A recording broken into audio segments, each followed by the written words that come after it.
people who live here are usually, they come from everywhere. I know very, very few that actually grew up here.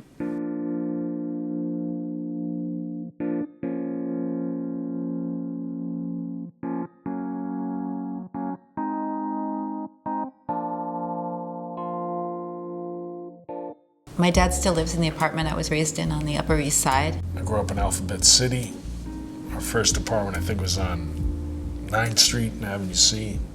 Jonathan was born in Washington Heights in 1988 on 168th Street in Broadway, aka the former crack capital of Washington Heights back in the day. My name is Alicia. I was adopted from Honduras. I lived there for 11 months before I came home. My mom's lawyer.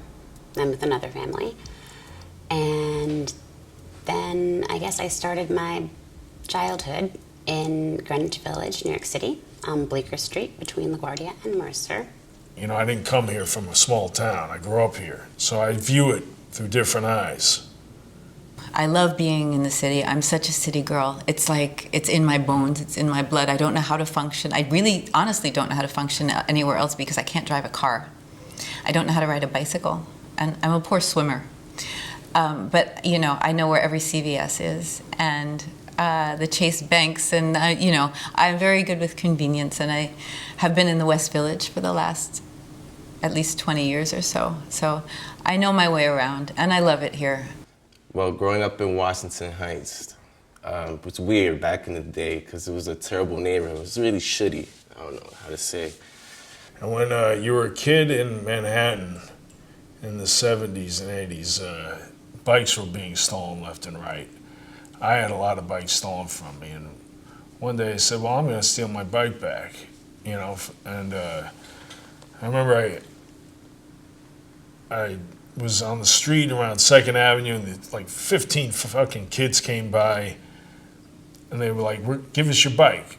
And I was like, fuck you. Now this is up to 15, you know, Puerto Rican kids. And this is the 1970s, and it was like a lot different than it is the, you know, the paradise it's become. And they got my bike. So I was pissed. So I started taking bikes too. The city's changed a lot since I've been growing up here. Soho used to be a place for artists, and now it's like a fucking mall. Unfortunately, things on Bleecker Street changed, and all of the fashion designers thought that it would be a cool place for them to be. I didn't grow up in the city where everybody's on their fucking iPhone now, in the subway. And I'll push these motherfuckers out of my way, because personally, I want to get the fuck out of the subway. What the fuck are you people doing? Fuck you. But yeah, I expected to live here my entire life, and that doesn't seem like a feasible option, like, at all, unless I decide to become like an investment banker, or like my artistic career just like skyrockets and I'm super rich, because like the city and the neighborhood I grew up in is now like just a place really for people who have a ton of money. And that sucks for me. You know, someday I think I'm going to leave this city. I think it's coming. I think I'm probably going to get pushed out because the rents are going sky high. You know, and you know, I guess I'm mentally preparing myself for that day. You know, and I'm not a big fan of the mayor, even though I voted for him. I thought he was going to bring about more changes and keep the rents down, but he's another city cocksucking official. Excuse my language.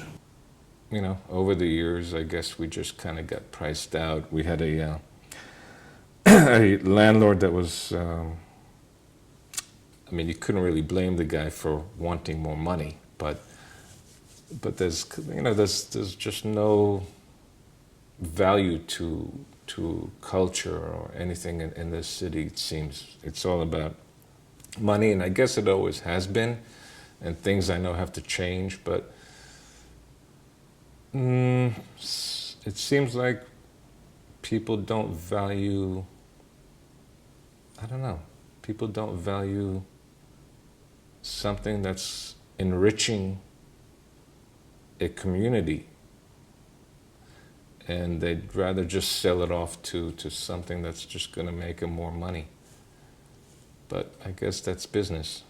I'm proud to be a native New Yorker, you know, even though I'm pissed that all these, you know, fucking rich kids are here, and, you know, I got mugged for you, motherfucker. So I made it safe for you, you know? I took it up the ass for you people. It was like really shitty. There's crackheads everywhere, people getting shot over nothing. You know, mom's like holding you by a leash because she doesn't want you to wander off into the street. When I was little, I remember my nannies used to tell me, like, just don't pick up needles. And I thought that's like something that like all kids got told, like when they went to go to the playground. And I was having a conversation with a friend who did not grow up in New York City. And I was like, do you remember when like, you know, like your nannies were like, don't pick up needles? Like, what are you talking about? So it was just a different place. It was a different place. It's tough. It's tough. The city's changed so fucking much from when I was a kid. It's unbelievable. I never thought I'd see the day where it would become this corporate thing. And yeah, in some ways it's better. The gentrification's, you know, it's a little safer, you know, but we paid a price for it. Now we got 7-Eleven on the corner and city bikes. I don't know. It's just a sort of little slap in the face of nothing's forever. So you just find something else that you can do and